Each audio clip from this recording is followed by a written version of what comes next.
Man, 100 grand. Ross with the rock never stops. Today we got to talk about Cade Cunningham. And I know. A lot of people call me a Cade Cunningham hater. But I'm not. I'm not. No, you know what? I'm going to be honest. A lot of y'all don't call me. I've only heard it one time. One time somebody said you be hating on Cade. I'm like, bro, I don't hate on Cade. And I go out of my way to make sure that I give him his flowers because sometimes it's easy to hyper focus on the negative. Granted, granted, sometimes that could be me. But the reality is, Cade Cunningham is the center point of all this. And a lot of what he does or doesn't do is going to directly impact this team, their performance, their consistency, their outcome, all these different things. He's at the center of it. And so he's going to get more attention for better or for worse, right? Because he's also getting the All NBA nods. He's also getting the, I think he's somebody said that he was third in MVP voting right now or rankings. He gets the All-Star nods. He gets the pay, right? Getting 50 million, right? High 40s, 50 million. So you're also going to get a little bit more of the criticism. And I know that, look, this may seem like a critique, but really it's an opportunity for the growth of the team. Honestly, it's an opportunity for the growth of the team. Because as I said before, as Cade Cunningham goes, so does this team. So before I dive into all this, as always, if you can, smash the like button for me. Hit subscribe and the bell for notifications. Remember, it's a small thing for you, but a big thing for the channel. Appreciate all the love and support. This community is hella dope. The people who rock with me, consistently show up. The chat is always lit. I appreciate my members, people on membership. Yo, hey, real talk. It's 2026. Might as well become a member, right? Start off the new year right. All that's to say, appreciate everybody who comes through for the conversation. But let's get into it. Let's get into it. Cade Cunningham's leadership is at the central focus of this team because, if we're honest, this is a very immature team. I know that might have a negative connotation to it. But if I'm honest with you, it's not necessarily negative as much as it is an observation. We're young. The core group of these guys are under the age of 25. And when you are under 25, you weren't exactly making all the best decisions. You're not always the most focused. You're not always the most prepared, right? And so it is a pretty big leap for a lot of these guys to all of a sudden, hey, I'm locked in, night out. Let's go. Let's do this. Most of the time, most of these guys are somewhat distracted. When you're young, early 20s, you got so many other things going on. So many other things going on. But it's to say that you can literally see the impact of a lack of focus in the play. You can literally see it. Someone who's not locked in, someone who might be tired, fatigued, someone who might be dealing with something and they're easily frustrated and rattled, right? We got guys who struggle with arguing with the referees, getting technicals, committing bad fouls, not operating within the system and the flow, not always confident, not always getting back on defense, not doing the little things along the way that it takes to consistently win. We have a young team, and yet we're also an extremely talented team, which is why we're still the number one seed in the East. We are an extremely talented team. But it's our maturity, our ability to mature, that I think is going to be our greatest kind of, not obstacle, but opportunity to really leapfrog into contention. How fast can we consistently show up?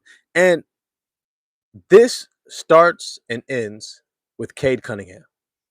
Frank Nitty in the chat. It's good to see you, brother. It's good to see you. I think that feeling of heartbreak from a deep playoff run will force Cade to grow into that Kobe mentality. Kobe, Jason Kidd, Steve Nash, Chris Paul, LeBron James. Leaders aren't always necessarily born overnight, right? Like LeBron James came into the NBA is probably one of the greatest leaders of all time, right? One of the greatest leaders of all time. His discipline, his focus, his consistency, playing on both ends. For now, what? He's on year 55. He's been playing for hella long, like 26, 27, 28 years, something like that. Been playing for a minute. And yet, there's never been a moment where you can really point to say, like, this guy is not locked in and focused. Sure, you might have a game where you might have hoped he did more, but for the most part, he just consistently shows up. He's locked in mentally. He's aware of everything that needs to happen on the court. Mentally, he is fully prepared to play this game. As the great ones would say, he never cheated the game. Never cheated the game. And you can't say that about a lot of people, right? Luka Doncic at times you look at and it's like he's cheating the game, right? It's probably the best shape he's been in his career. And it's year, what, 8? But you look at guys like Jokic, look at guys like SJ, the guys who actually win championships, they don't cheat the game. Day in, day out, they are physically and mentally prepared to help their team, to lead their team to wins. So what does that have to do with Cade Cunningham? Sometimes Cade Cunningham is the catalyst for a lot of our immature play. Sometimes he's the first one complaining to the referees. Sometimes he's the first one committing bad fouls out of frustration. Sometimes he's the one picking up the tech. Sometimes he's the one forgetting his defensive assignment, where to be, what the scheme is. Sometimes he's out of position. Sometimes he's slowing down our pace by bringing it up instead of pushing it up ahead.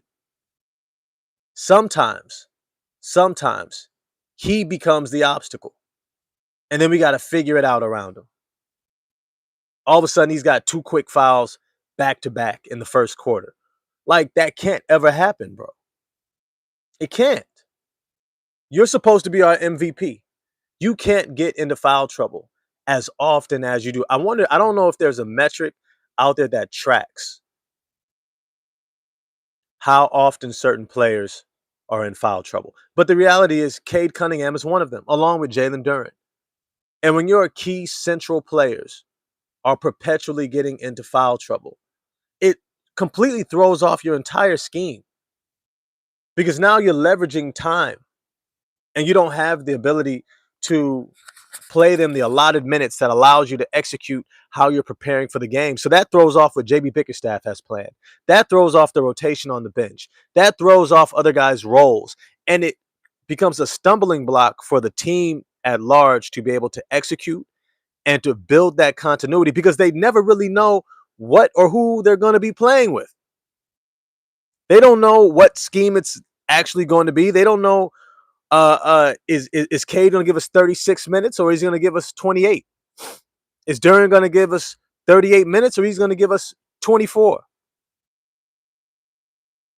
And the big difference between Cade and Duren is Cade is substantially older.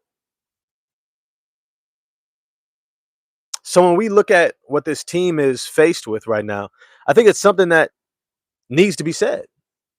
There is a huge opportunity for Cade Cunningham to be the leader in maturity and focus on this team. And I think that the more he is, the more he locks in on that, the more the rest of the guys are going to follow suit. Remember, it was Jalen Duren who was like, look, I realize Cade Cunningham is the man. And so now I try to train with him every offseason, right? Jalen Duren is following your lead, Cade. Asar is going to follow your lead. There's no one on this team who's going to step foot on the court and be like, man, give me the ball. You ain't doing it right. Right? No one's going to be like, bruh, you bullshitting. Get out of here. And jump in your face. That's really not the makeup of this team. We don't have a lot of guys who get into your face and hold each other accountable in that way. If anything, I think we're a little bit too chummy buddy, if I'm honest. I think we're just a little bit too buddy buddy, and we don't. I don't know. Maybe JB Bickerstaff can talk to this more. But who holds these guys accountable in the locker room? I really want to know who goes into the locker room and is pissed off and yells at somebody and says, "Get your shit together." Who is it? Stu?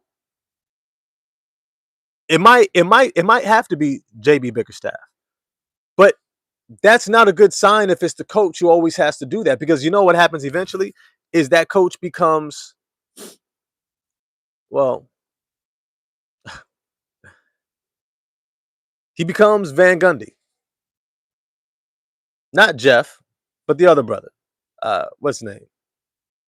Steven? No, what's his name? Jeff Van Gundy's brother, with the high pitched voice, coached Dwight Howard and Dwight Howard and the Orlando Magic. What was his name? That Van Gundy.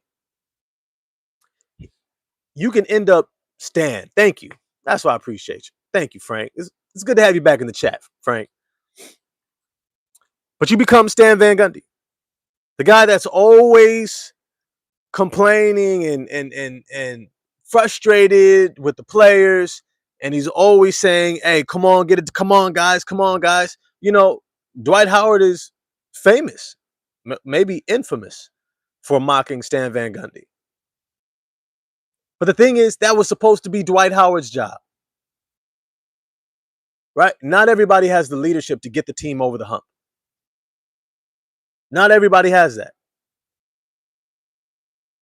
But this team is desperate for it. And so Cade Cunningham becomes the poster boy for who can and should step forward and lead this team by being an example of maturity and focus. Now, I want to go through some of the very specific areas where Cade can apply some leadership to help this team focus, to execute, to consistently perform at a level that I think we all know the Pistons can, but too often they're not. The first area is in playing within the scheme or the flow of the offense. Playing within the scheme or the flow of the offense. That's the first and foremost. I'm going to get to the turnovers. Thank you, Chiefy Holiday. I appreciate that. I appreciate that. I do. I'm going to get to that. But stay within the flow. The reason why you want to stay within the flow and the scheme of the offense is because the scheme is meant to maximize all the players on the court at the time for the strategic advantage of beating the other team. Sometimes, very oftentimes, Cade begins to break away from the scheme, from the offensive system, and he gets into one-on-one ball. And it's not to say that he can't do it. He can. We've seen the Cade heroics many times. But I don't think it actually benefits the team as much as we might like to think that it does. In the short run, it's fun to watch. Can he bring us back? It reminds me of Monte Ellis with the Golden State Warriors back in the day. Monte used to take over games down the stretch, and he would always give us a chance. He wouldn't always be able to get us over the hump, but he could give us a chance. He would begin to take a lot of shots in a row, kind of almost go Kobe nuclear, right? Except without the supporting cast of Derek Fisher and Rick Fox and Robert Horry and guys like that who knew how to execute with him. Monte was playing with the Donald Foyle and Eric Dampier and Corey Maggette and guys like that. All it's to say is that was not a recipe for playoff success, for getting into the playoffs. That was a recipe for being a first round exit, for falling just short. Now, granted, this team is incredibly talented. I keep saying that because it must be said. We should lead with that. But it's to say, as we prepare for the playoffs in 2026, as we prepare for this all star break and all the accolades that come along with it, we need to see a captain that can galvanize this team and get them on the same page. If Duran picks up a quick foul, let's say he picks up a foul in the first 2 minutes of the first quarter, Cade needs to be the first one over there and say, don't pick up that second. He should be the first one looking at him and be like, bruh, don't pick up that second.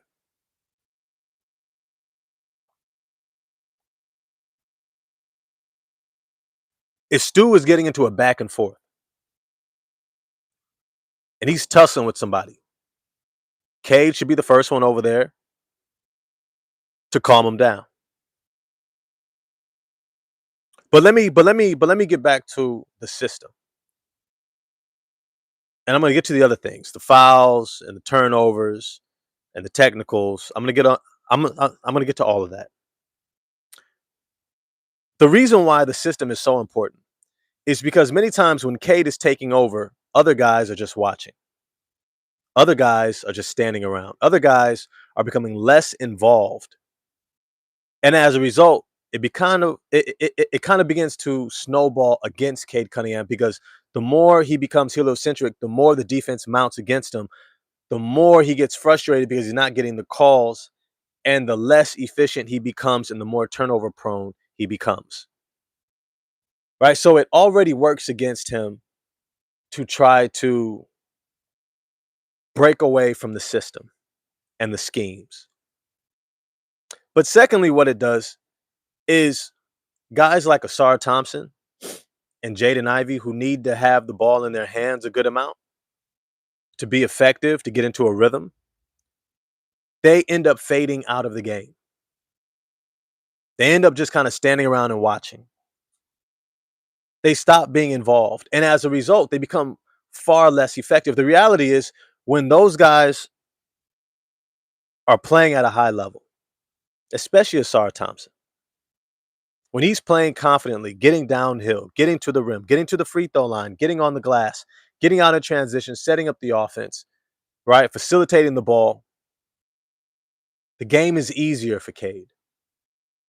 The reality is, Cade has one of the unique skill sets and talents to be able to score on and off the ball. And if we're kind of honest, he's probably better off the ball.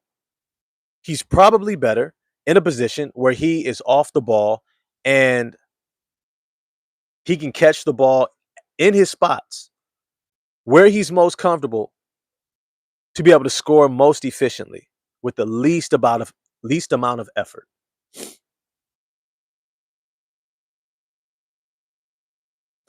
You know, Junior Guetta, that's a good point. That's what other guys, a Junior Guetta says in the chat. That's what other guys got to grow a player and say, I need the ball too. Yeah, they have to grow up and they have to be willing to ask for the ball. But the reality is, Cade Cunningham is our leader. Like, can you imagine guys yelling at Kobe and saying, give me the ball? Jordan, LeBron? There's some guys who are just that talented. And considering he's the only player who's really paid like that, it becomes harder to necessarily go to this guy and be like, yo, you're doing it wrong. Now, here's the thing.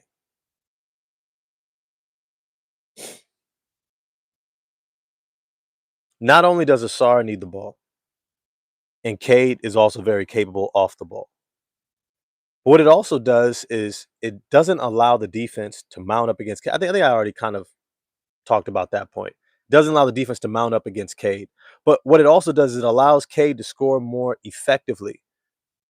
Meaning that when he's catching the ball in his spots, he's more able to see the floor, make quick decisions, to be able to find other open players or catch the defense on its heels. Not just that, Cade is also playing better defense when he's off the ball. He has more energy. You know, people don't realize how much energy it takes to bring the ball up against defense every single time. Not to mention in transition, but off of made baskets, bringing it up against a defender who's guarding you 94 feet, and then initiate offense. That takes a lot of energy, especially over the course of a full game. And so when Cade Cunningham is initiating offense and he's playing facilitator from the beginning of the game, instead of deferring and allowing Asar Thompson to do that, his defense ends up slipping as well. And this has kind of a ripple effect on the team.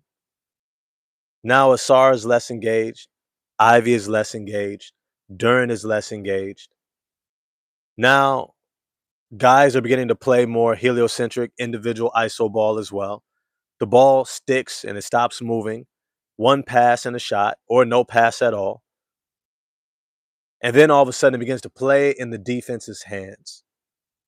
Now it's one shot and we're back down the other end. And that's how Miami was able to really slow us down. We weren't moving the ball. We weren't running our system. We weren't running the offense. It was basically Cade trying to keep us in the game. And when it wasn't Cade, it was Marcus Sasser. Something that I would really propose is that somebody has to be the one to talk to Cade. And I don't know if it's Jarrett Jack. I don't know if it's JB Bickerstaff. It's probably not JB, but maybe Jarrett Jack is the guy who goes, man, get everyone involved. Get off the ball. If you see Asar's looking sluggish, get off the ball. If you see Duren is getting sluggish, get off the ball. Because the more he's off the ball, the more other guys are more inclined to assert themselves, to look to make plays. But one of the things that Chris Paul used to always say is that getting guys involved early in the game, in the first quarter, second quarter, was what allowed them to sustain themselves and play at a high level so that by the time we got to the second half, in the third quarter, fourth quarter, he was able to start asserting himself offensively. I'm talking about Chris Paul here. And then all of a sudden now the game becomes easy because everyone else has gotten going. But that starts with Cade.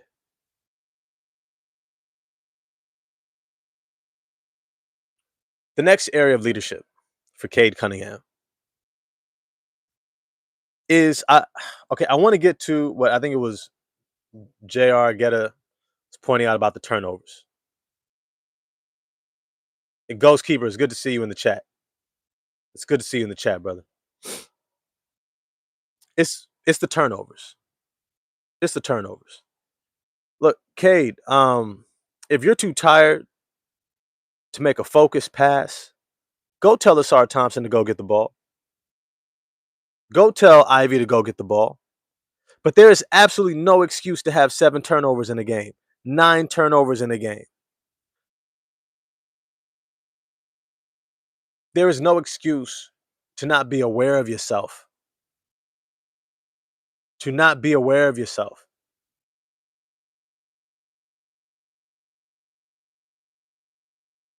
You have to know when you're tired, Cade. And this is a thing that takes maturity because sometimes people don't always recognize this. I've had to grow in my own life and recognize this. That sometimes you have to take a step back so other people can take a step forward. Sometimes people have to take a step back so you can take a step forward.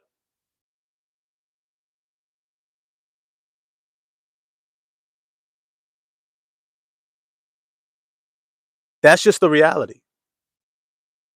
I know you can do a lot, but when you do it all, sometimes that ends up becoming what allows a lot of other guys to defer.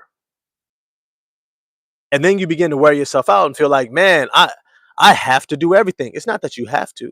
It's that you've gotten your team accustomed to you doing everything. And then you get gassed. You get exhausted.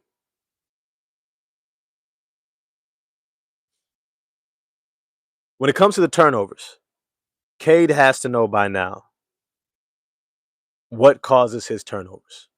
And if he doesn't, Shame on the coaching staff.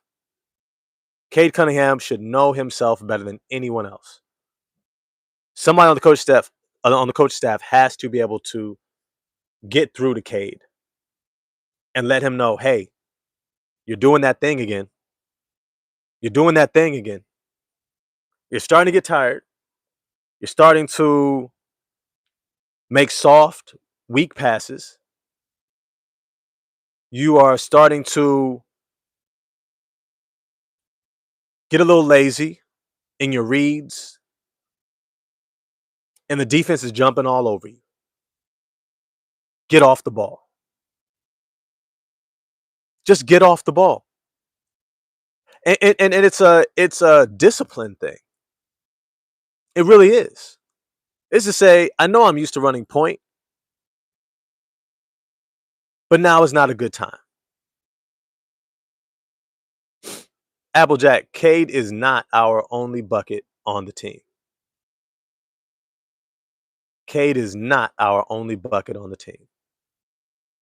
If you think that, then we are watching two different teams.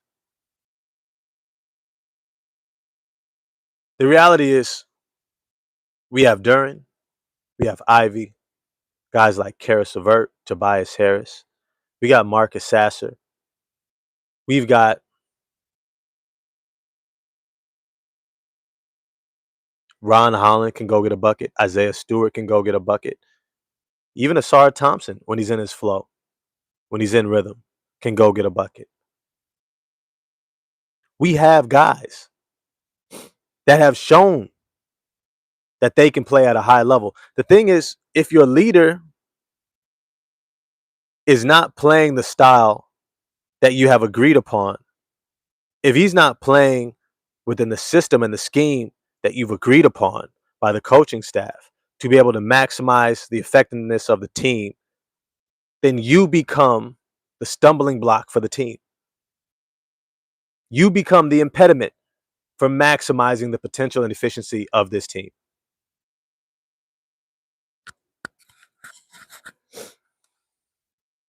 It's on you, Cade. When it comes to the turnovers, you have to know yourself. And you have to be aware of when it's not a good time for you to be initiating offense and when it is. Now, if you're looking at the fourth quarter and it's a 3-minute game and you're like, I need the ball in my hands, I get it. I get it, bro. I got you. But if it's the first quarter, bro, if it's the first quarter and you're bringing the ball up and the only one taking shots and you're initiating all the plays, you have to be aware that now Asar Thompson is not doing that, which limits how engaged Asar Thompson is. And if you're going to do it, and here's the thing that great point guards do, they know how to get other guys on their team involved. You know what, Asar, I haven't seen you take a shot in a while. I've got the ball. I want you to run pick and roll with me. Come and set the screen, you're going to be the roll to the basket. Stu, I haven't seen you take a three in a while. Come run pick and roll, and I want you to pop, and I'm going to hit you at the top.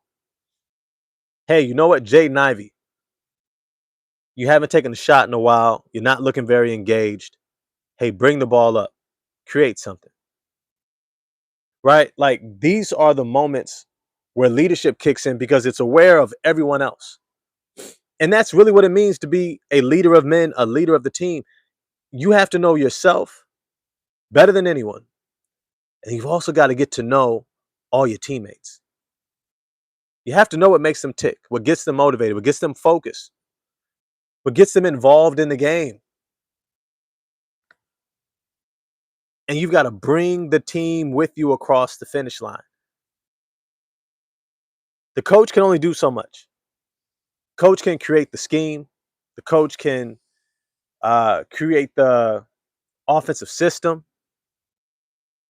They can scout, create a report, film session, run through some plays, some little wrinkles in the plays, specifically for the team that you're facing. but he can't go out there and execute for you. He can't. And if you decide that you're going to scrap the system, the schemes, the adjustments to play a heliocentric ball, which I'm pretty sure that's not the system. I'm pretty sure that is not what JB Bickerstaff said. This is what we're going to do today. So give the ball to Cade and get out the way.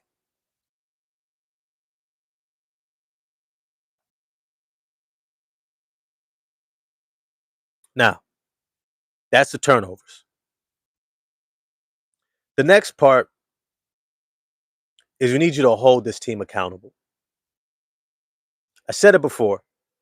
There's absolutely no reason why Jalen Duren should be getting into foul trouble as often as he is. Isaiah Stewart as often as he is. Asar Thompson. Cade should not be in foul trouble as often as he is. You should 100%, and I mean Cade Cunningham, he should 100% be the one to be able to hold in line everyone else on this team. But to do that, he's got to hold himself in line first. He can't be the one getting into foul trouble. He can't be the one getting the technicals. He can't be the one committing the bad fouls out of frustration. He has got to get more locked in so that he is able to ensure that the rest of his team is following his lead. His lead. Yo, side note, 24 people in the chat, only 8 likes. Do me a favor, smash the like button. Remember, it's a small thing for you, big thing for the channel. I really appreciate that. Look, Cade, I think you've done a great job with leading this team and buying into the scheme, buying into the culture that JB Bickerstaff and Trajan Langdon have tried to set. I think you've done a great job of keeping and maintaining the connectiveness of this roster, of this team, especially coming through that 14-win season. That is a testament to your leadership. Your hard work to be in shape, to be ready to go physically, is another testament to your leadership. So it's not to say these areas of potential improvement are an indication of your lack of leadership. It's just to say these are areas where you will need to improve your leadership if the Detroit Pistons are going to make it to where they are trying to go.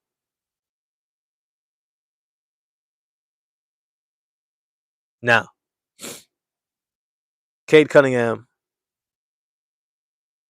I think he's going to get there.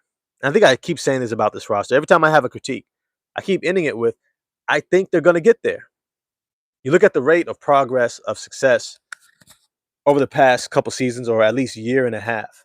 These guys continue to just get better, to grow, to improve, to become stronger as a team, as a unit, within their culture. But someone has to be kind of that chain of command to hold people accountable.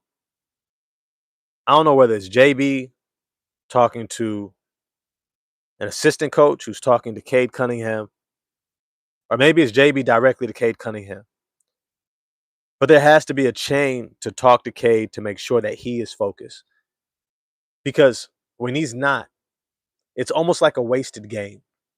It's a missed opportunity for our team to be able to come together and build that continuity. Right? That continuity, which is our team's ability to play together, to trust each other, to play in a way where there's flow and there's consistency. If we are going to build that, it has to start with Cade Cunningham.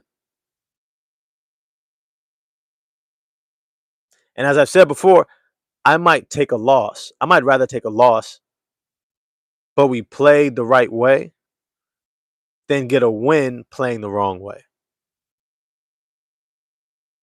All right? Maybe I'm the bad guy for that. Maybe that's not what y'all like. Maybe y'all just want us to win and you don't care how we win. That's most casual fans. I want to see this team win a championship. That's what I'm betting on them for, to win a championship. In order to do that, Cade is going to have to lead. He's going to have to lead, staying within the offensive system, making sure that he's not turning over the ball,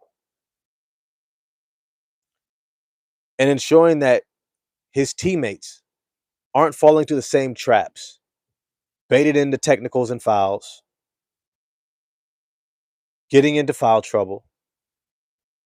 Now we got to stretch deeper into our bench. Even though we have a strong bench,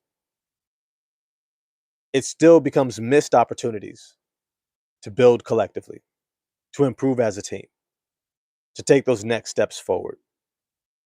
And it's going to hit us when we get to the playoffs because the teams that I'm scared of in the playoffs are teams with a lot of continuity. The Boston Celtics, the Miami Heat, Cleveland Cavaliers, New York Knicks.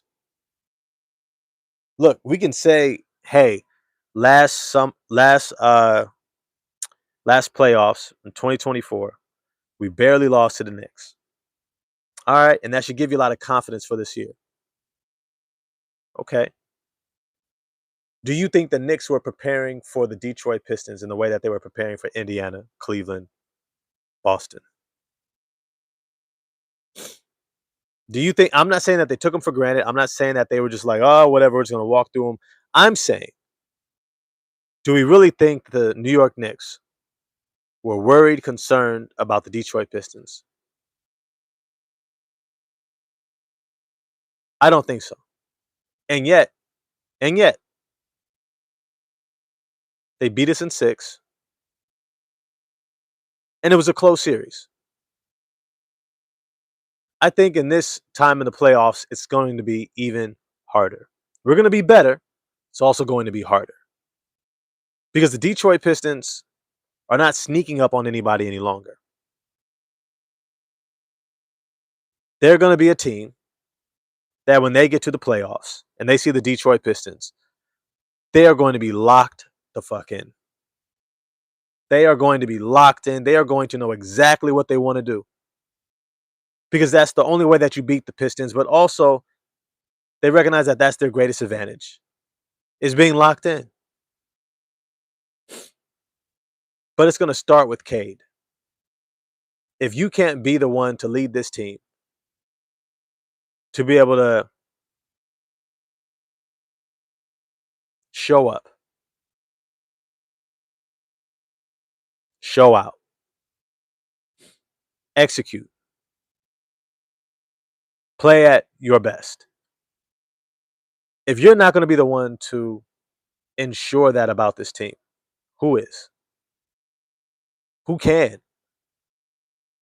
Who can? Look, I love JB Bickerstaff, but if he has to do that night in, night out, they are going to end up tuning out his voice really quick. JB Bickerstaff has to create a succession of leadership that ensures that these guys play at the level that we all know that they can.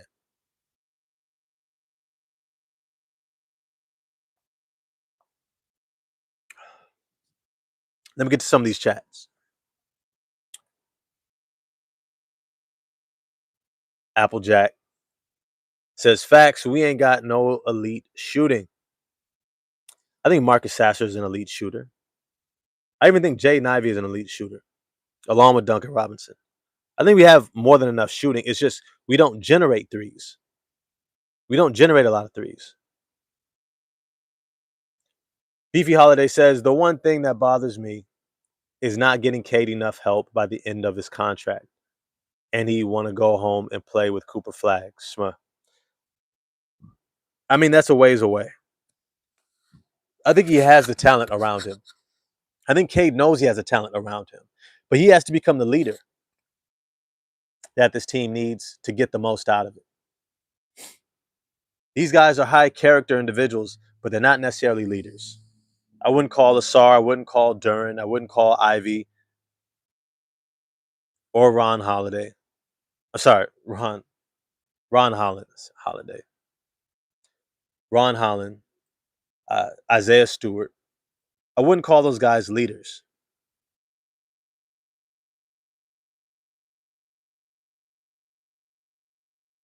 Let me see.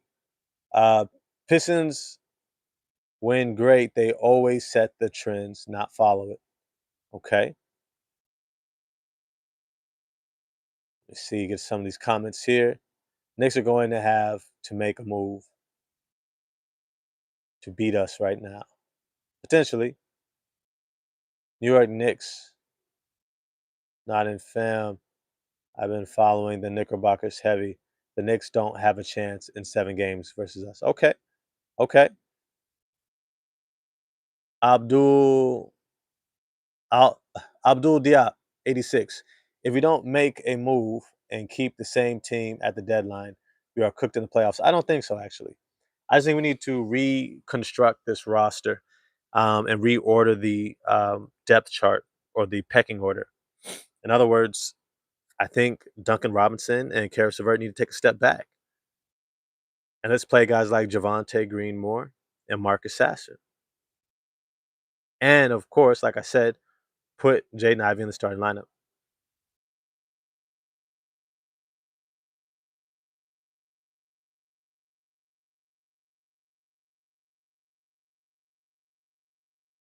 Check these chat comments real quick. Now, it seems like a lot of people want us to make a move. I'm going to shout out to the chat right here. Who should we actually trade for and why? Now, I'm going to go through some of the players that a lot of you have said for a while you would like to see the Pistons go after. Michael Porter Jr. is nowhere near a Detroit Pistons culture of a player. He's not tough. He's not physical. He's not hard nosed, hard hat, anything. He doesn't defend at all.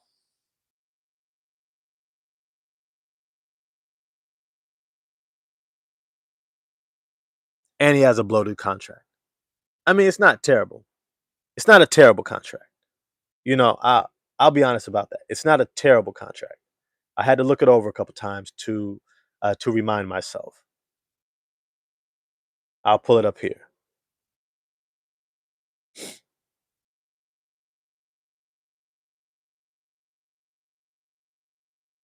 Let me see. All right, here we go. Michael Porter Jr. is making 38 million and 40 next season, but it's a not fully guaranteed contract. It's not a terrible contract. But if we have to bring in another guy who's going to be a cone on defense, what does that do to our defense overall? Because we're winning because of our defense. If we grab Michael Porter Jr., we are essentially saying we're no longer a defensive minded team.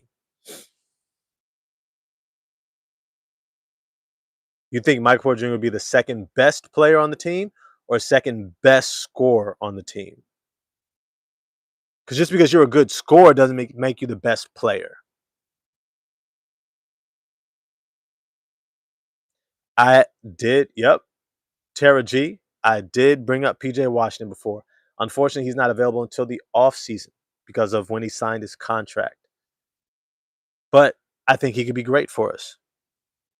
Going into next year, though, we've already figured out what's going on with Duran and Ivy. That would be the time to potentially look to trade for PJ Washington.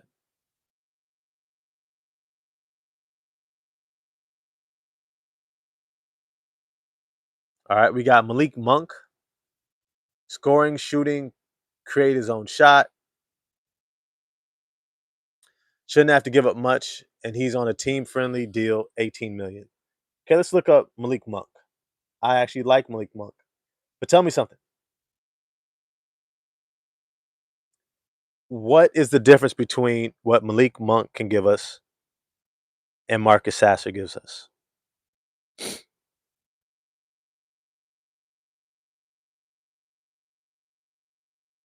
Malik Monk has a 2-year deal this year and next season, and the third year is a player option for 21 million. It's not a bad contract. It's not a bad contract. Excuse me. I don't even think it's a bad idea, but I do think he replicates a lot of what Marcus Sasser already does.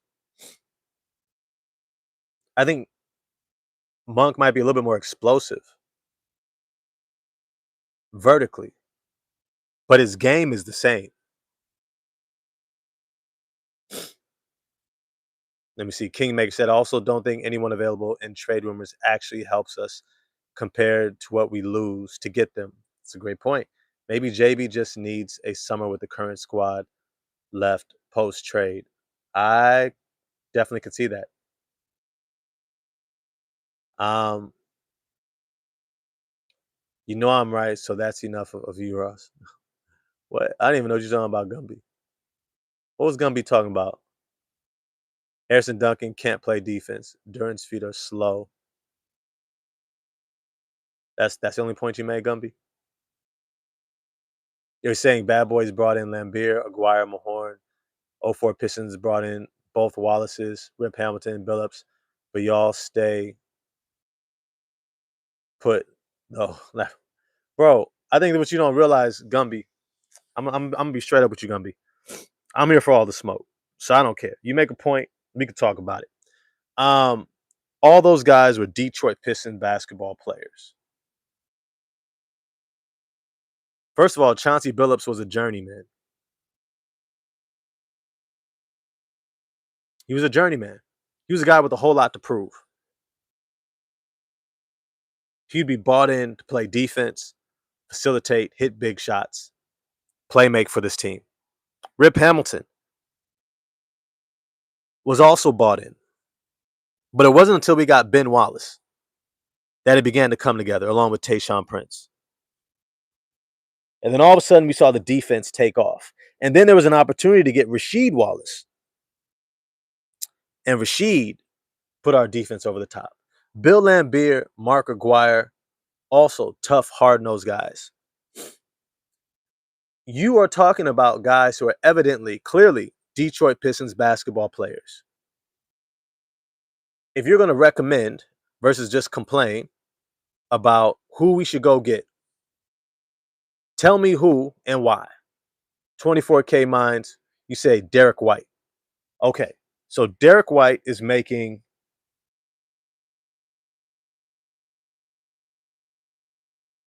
$28 million this year, $30 million next year, $32 million the year after that, $34.8 million the year after that. Sign it through 28-29.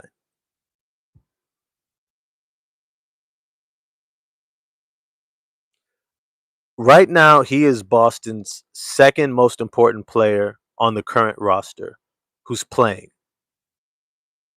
Third most important when Tatum comes back. Who is Boston taking from us for Derek White? Tell me who. This is where you have to put on your GM hat. Not just talk about it, you got to be about it. Derek White, who do we give up? Some of y'all think we could just trade Jaden Ivey for him. Why would they want to derail their season?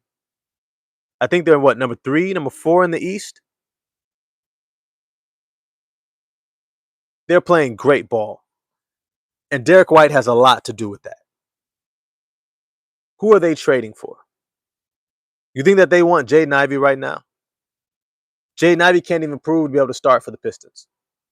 Why would they trade their starting point guard who helped them win a championship, who's helping them win this season, for a guy who's not proven?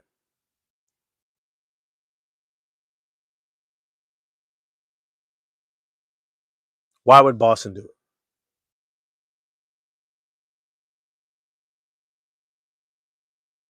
You say Trey Murphy but can't afford. Why would New Orleans want to give up Trey Murphy? And who would they want back for him? That's a real question. Why would they trade him? And who would they want for him? They already have Herb Jones. So I don't think that they would be looking for Asar Thompson. Maybe Ron Holland and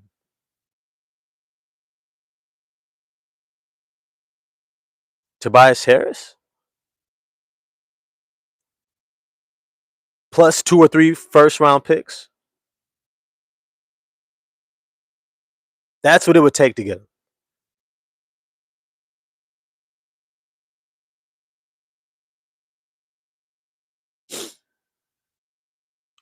Would we want to give that up?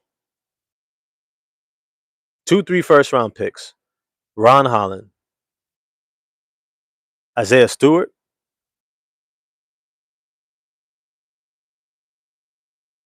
And why wouldn't they just keep Trey Murphy? They drafted him, developed him, invested in him, paid him.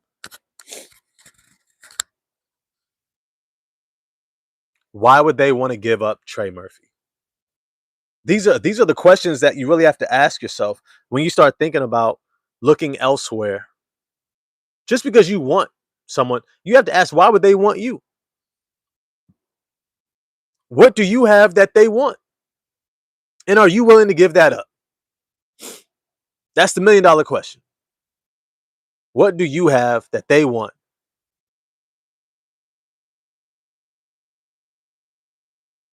And are you willing to give that up?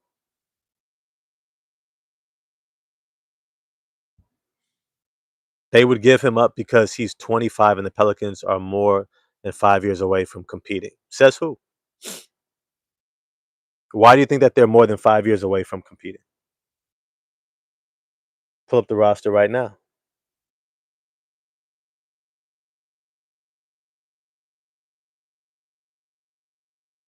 Why?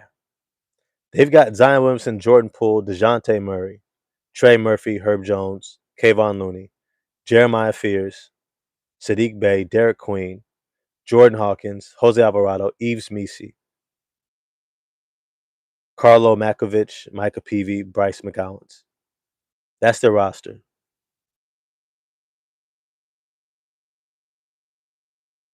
Zion, talented. Poole, talented. Murray, talented. Murphy, talented. Jones, talented. Fears, Bay, Queen, Hawkins, Alvarado, Misi.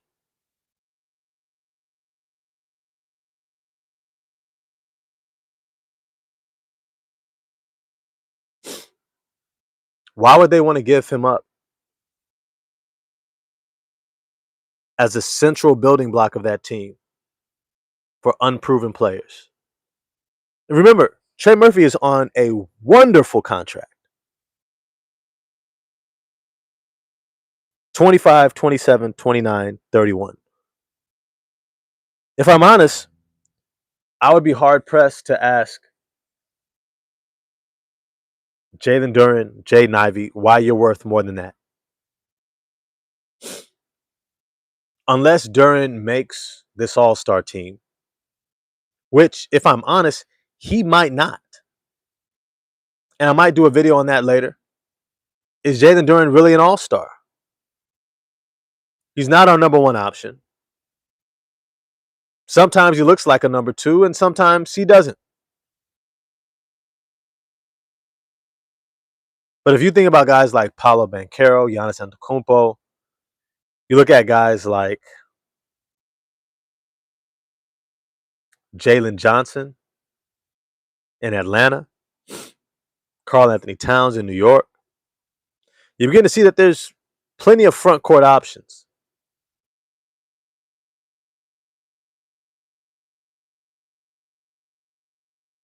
So that's something to really think about. Are they really worth more than Trey Murphy? Yeah, Towns is soft, but he's producing. He's producing in a way that when you see him out there, you see him contributing to the win. And I'm not gonna act like I watch Knicks games like that. I don't. But you look at the stat line, it looks damn good. And he's already locked into his contract anyhow, but he's already made an all NBA team. Multiple all-star games. Durant, you haven't made an all-star game yet. You're trying to make your first all-star game. But it doesn't always look like you're trying to, if I'm honest. And that's kind of the point of this video. I'm talking about Cade's leadership because you got guys like Duran, you got guys like Ivy, you got guys like Stu and Ron and Asar. This young, talented team that needs someone in real time on the floor who can direct them and keep them locked in. And that person should be Cade Cunningham. And if it is, and if he can and does, this team will be better for it. Look, we're going to get into trades. I know we're getting into that season. Everybody wants to start talking about trades. I don't know if there's too many trades out there. The only one that I'm really looking at, if I'm honest, is probably Quentin Grimes. That's probably the main person I'm looking at. I like his toughness, his physicality. I love his shooting, his playmaking. Um, he stays within the system. He's going to defend, give you maximum effort, and he's a high IQ player, strong leadership. If Ivy can't get it together, that's probably the one guy that I'm open to trading for this season. By the break.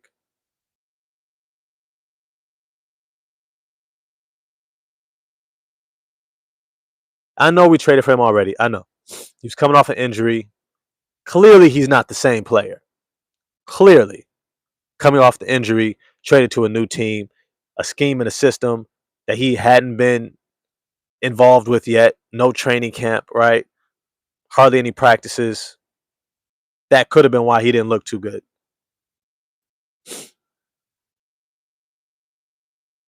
Abdullah says Grimes has the basketball IQ of a chipmunk.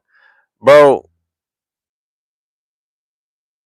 I guess that's just a funny, facetious statement. Because you're obviously not watching Quentin Grimes. Clearly. But hey, I got to get off. This was fun. Let me know what you think in the comment section after I post this. Where does Cade need to improve in terms of his leadership to help this team move forward in 2026? I hope you enjoyed this live. If you haven't already, smash the like button for me, hit subscribe and the bell for notifications. I'm trying to get at y'all tomorrow. We got the game.